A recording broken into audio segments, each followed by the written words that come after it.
मेरा नाम डॉक्टर सौरव अग्रवाल, मैं ईएनटी स्पेशलिस्ट मरदाना में प्रैक्टिस करता हूँ। और इस आज के हमारे गैलेक्सी चैनल में आज आपके प्रोग्राम, आपके डॉक्टर्स की सलाह के प्रोग्राम में आज हम डिस्कस करेंगे कान के बहने के ऊपर। कान का बहना हमारे समाज में बहुत कॉमन प्रॉब्लम है और ये हर वर्ग के हर आयु में पाई जाती है। कान का बहना क्या होता है? हमारे कान का जो मेन इम्पोर्टेंस है वो हियरिंग और बैलेंस के ऊपर है, यानी हम सुनते हैं और हमारा बैलेंस जो है वो कान से बनता है। कान के अंदर पर्दा होता है, हड्डी होती है और नस होता है। तो कान का बहना क्या होता है? कान के बहने में कान के पर्दे में छेद हो जाता है जिससे कि वो उससे पानी रिसता है। इसका मेन कारण यंग बच्चों में नज़ला का है। उनका नज़ला पीछे से रिवर्स करके नाक से कान पे चढ़ता है और वो पर्दे में छेद करके बाहर के रास्ते निकल जाता है। इसी तरीके से वो जब फैलता है तो वो हड्डी को भी गलाता है। तो कान का बहना सिर्फ मवाद से नहीं होता, वो उसकी इम्पोर्टेंस सुनाई पे भी आती है। धीरे धीरे उस हड्डी गलने से, पर्दा गलने से उस मरीज़ की धीरे धीरे सुनाई घटने लगती है और बहुत ज़्यादा फैलने पे वो कई बार दिमाग में भी जा सकता है। तो कान का बहना हमारे लिए एक सीरियस मैटर है जो कि प्रॉपर केयर ट्रीटमेंट मांगता है।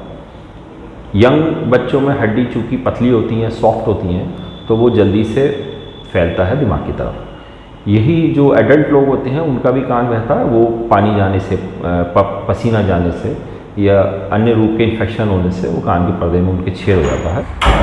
तो हर आयु के हर वर्ग में कान बहना कॉमन है। बड़े लोगों में भी कान बहता है, लेकिन उनके कान के बहने में उनकी सुनाई पे बहुत अधिक प्रभाव पड़ता है उसका। हमारी सलाह यही है कान के बहने को प्रॉपर उसका ट्रीटमेंट करा जाए और उसको सुखा दिया जाए। और छोटे बच्चों में नज़ले का भी सामान्य रूप से इलाज करा जाए ताकि नज़ला बार बार उनके कान पे ना चढ़े और उनके सुनने पे भविष्य में कोई असर ना डाले।